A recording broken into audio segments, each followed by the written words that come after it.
ಅವ್ರು ಕಾಂಗ್ರೆಸ್ ಅವ್ರು ಬಂದರು ನಮ್ಮ ಪ್ರಚಾರ ಮಾಡ್ತೀನಿ ಅಂದರೆ ನಾವು ಸ್ವಾಗತ ಮಾಡ್ತೀನಿ. ಈಗಾಗಲೇ ಹಲವಾರು ಕಾಂಗ್ರೆಸ್ ನಾಯಕರು ಕೂಡ ಒಳೊಳಗೆ ನಮಗೆ ಪ್ರಚಾರ ಮಾಡ್ತಾ ಇದ್ದಾರೆ, ಅವ್ರನ್ನೂ ಸ್ವಾಗತ ಮಾಡ್ತಾ ಇದ್ದೀನಿ. ಸಿದ್ದರಾಮಯ್ಯನವರು ಕೆಲವು ಕಡೆ ಹೇಳಿದ್ದಾರೆ, ದಾವಣಗೆರೆಯಲ್ಲಿ ಬಲಾಢ್ಯ ಸಾಹುಕಾರನ ಗೆಲ್ಲಿಸಬೇಡಿ, ಬಡವ್ರನ್ನ ಗೆಲ್ಲಿಸಿ ಅಂತ ಹೇಳಿದ್ದಾರೆ. ನಮ್ಮ ಪಾರ್ಟಿಯ ಕ್ಯಾಂಡಿಡೇಟು ಬಡವ. ಒಂದು ರೀತಿ ಇಂಡೈರೆಕ್ಟಾಗಿ ಸಿದ್ದರಾಮಯ್ಯನೂ ಕೂಡ ನಮ್ಗೆ ಸಪೋರ್ಟ್ ಮಾಡ್ತಾ ಇದ್ದಾರೆ. ಅದರಿಂದ ಹಿಂದುತ್ವದ ವಿಚಾರವಾಗಿ ಯಾರ್ಯಾರು ಬೆಂಬಲ ಕೊಡ್ತಾರೋ ಅವರೆಲ್ಲರ ಬೆಂಬಲವನ್ನು ನಾವು ತಗೊತೀರಿ.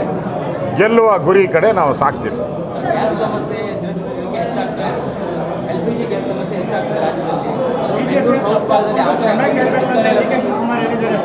ಫಸ್ಟು ಡಿ ಕೆ ಶಿವಕುಮಾರ್ ಕಿತಾಪತಿ ಮಾಡ್ತಾವ್ರಲ್ಲ, ಅವನು ರಾಜ್ಯದ ಜನತೆ ಕ್ಷಮೆ ಕೇಳಬೇಕು.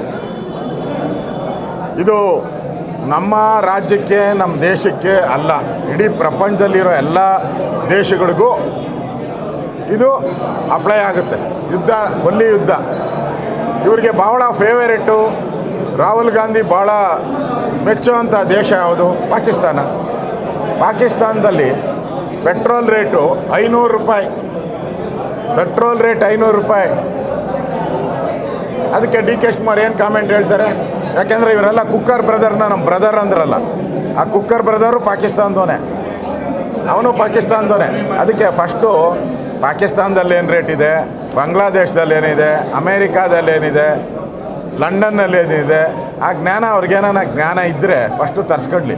ನಮ್ಮ ರಾಜ್ಯಕ್ಕೆ ಒಂದೇ ಅಲ್ಲ ಪ್ರಾಬ್ಲಮ್ ಬಂದಿರೋದು, ಇಡೀ ದೇಶಕ್ಕೆ, ಇಡೀ ಪ್ರಪಂಚಕ್ಕೆ. ಕೇಂದ್ರ ಸರ್ಕಾರಕ್ಕೆ ಮನವಿ ಮಾಡ್ತೀರಾ? ಪತ್ರ ಬರ್ತೀರಾ? ಹೆಚ್ಚಿನ ಗ್ಯಾಸ್ ಕೊಡಿ ಮಾಡಿ. ಈಗಾಗಲೇ ನೋಡಿ, ಯುದ್ಧ ನಡೀತಾ ಇದ್ದರೂ ಕೂಡ ಇರಾನ್ ಜೊತೆ ಮಾತಾಡಿ ನಮ್ಮ ಹಡಗುಗಳನ್ನು ನಮ್ಮ ದೇಶಕ್ಕೆ ಬರೋ ರೀತಿ ಮಾಡಿದಂಥ ಒಬ್ಬ ಪ್ರಧಾನಿ ಯಾರಿದ್ದರೆ ಅದು ನರೇಂದ್ರ ಮೋದಿ. ಬೇರೆ ಯಾವ ದೇಶದ್ದೂ ಹಡಗು ಬಿಡ್ತಾ ಇಲ್ಲ ಅವರು. ಪಾಕಿಸ್ತಾನ ಹಡಗನ್ನು ಉಡೀಸ್ ಮಾಡಿಬಿಟ್ಟಿದ್ದಾರೆ ಅವರು. ಇರಾನ್ನವರು ಪಾಕಿಸ್ತಾನ ಹಡಗನ್ನು